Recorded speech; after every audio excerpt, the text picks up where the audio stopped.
The first time I went to the John Brown Historic Site outside Lake Placid. You should definitely plan a trip, by the way, if you've never been there. I learned about the black settlers who bought land from a guy named Garrett Smith to be able to vote because of a racist state law. It's a complicated, fascinating story that we're going to hear about later. But the point is, I didn't know this history, even though I was born and grew up in New York State. Didn't learn it in school. A new book has gathered this and many more histories of black settlers in the Adirondacks. We talk with the author on today's Story of the Day.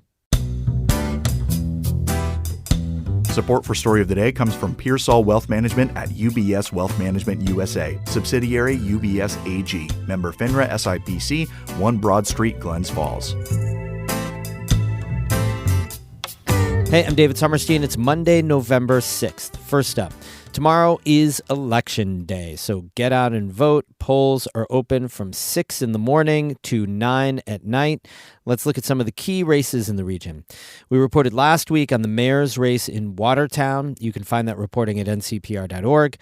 Catherine Wheeler did that story, and now she takes a look at the mayor's race in Potsdam. Alexandra Jacobs-Wilkie is the Democrat running for Potsdam Village Mayor. She's been on the village board for about 4 years. Jacobs-Wilkie says Potsdam is facing issues ranging from economic challenges to climate change. We need to really come together and take a look and think about how we dedicate our resources to ensure that we remain vibrant as a community. Jacobs-Wilkie says she's thinking about Potsdam's future. That means fixing aging infrastructure and improving affordable and quality housing so the village can attract more people. We really need to see that bigger picture. And from my standpoint, it's about getting things done. It's about transparency in local government, getting people involved in new ways, helping them understand the services that we provide. Joseph Bowen is running as a write-in candidate for Potsdam Village Mayor. He's lived throughout the North Country in Messina and Malone and moved to Potsdam about 9 months ago. I was speaking to community members and they felt that the village of Potsdam has such a negative cloud that they're hoping for some light. And I'm hoping that I can make a positive change to the village and implement new ideas, new strategies, and new plans. Bowen says he's also concerned about the village's economic future. He says he wants to work on building up opportunities for the local workforce.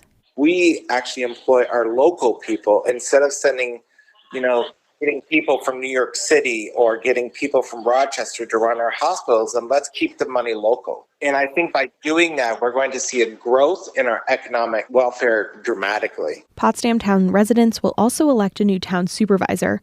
Democrat Marty Miller is running against 2 write-in candidates, Larissa Faulkner and Margaret Peggy Brusso. Catherine Wheeler, North Country Public Radio. Also on the ballot tomorrow, some longtime leaders in the Adirondacks are retiring, and one town is divided over a key housing issue. Our Adirondack reporter Emily Russell has those details. The town of Wilmington in the Adirondacks is divided over one of the most contentious topics in recent years, short-term rentals. According to the Adirondack Daily Enterprise, about a quarter of all homes in Wilmington are short-term rentals. The races for town supervisor and 2 seats on the town council have centered around what to do about that part of the housing market. One supervisor candidate is proposing stricter regulations and a cap on short-term rentals. The other says they need to get more public input before enacting any restrictions.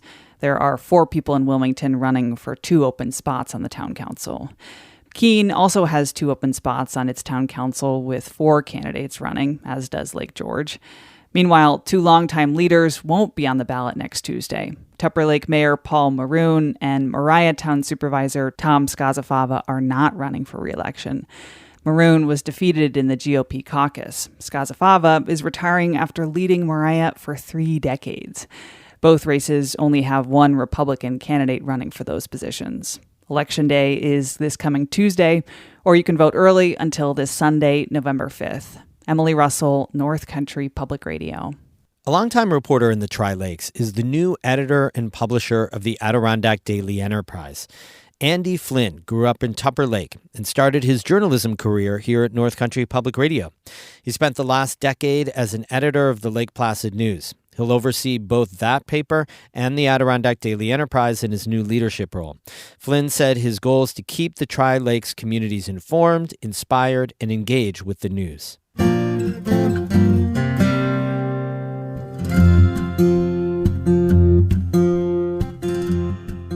history of black settlers in the Adirondacks has been sorely undertold. Author Amy Godine has spent years studying that history.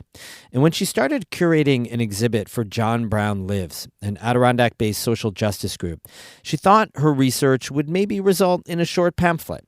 Instead, it became a 500-page tome called The Black Woods. She joined Mitch Teich on NCPR's North Words podcast, which you can and should subscribe to, by the way. Just go to ncpr.org/podcast.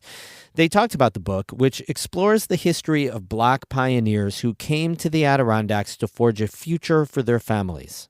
I think if you asked most people if they knew anything about black pioneers in this region, they might know something about John Brown and his role in advancing black opportunity. But the name they'd know less about is a guy that's really kind of at the center of your book or near the center of your book.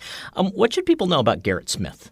Oh, he was a remarkable guy, and he's the reason that John Brown came here.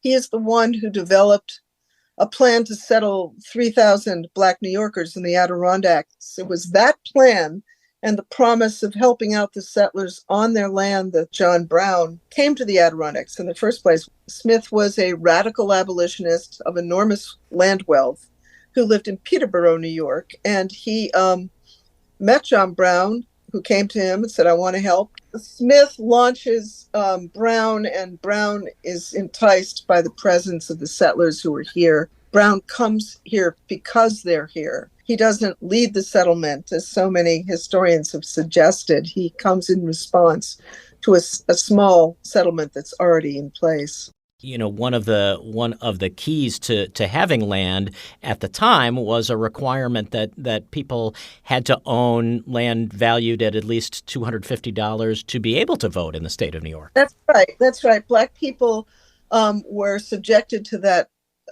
racialized voting requirement in 1821. And this effectively disenfranchises an entire Black electorate that some people, especially in the city, were worried would damage pro-slavery business interests in the city.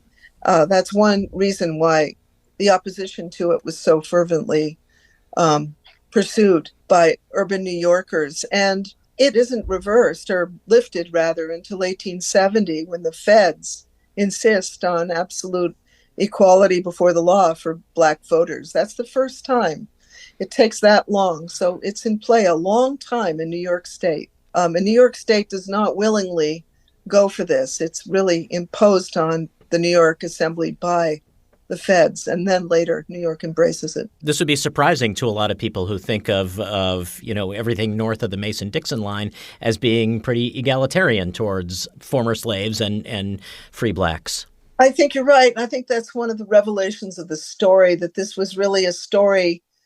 I won't say it wasn't about slavery, because the links between the beneficiaries who were free Black New Yorkers when they got their land and slavery, which was in their own past experience. Many of them were born slaves. Many of them were self-emancipated people. Many of them were parented by free slaves. It was so tight, it's virtually porous. And so historians who have claimed, as some have, this was strictly for free Black New Yorkers, slavery had nothing to do with it, missed the boat in this respect. And those who have insisted, and many have, this was just for runaways, this was for fugitives, also missed the boat.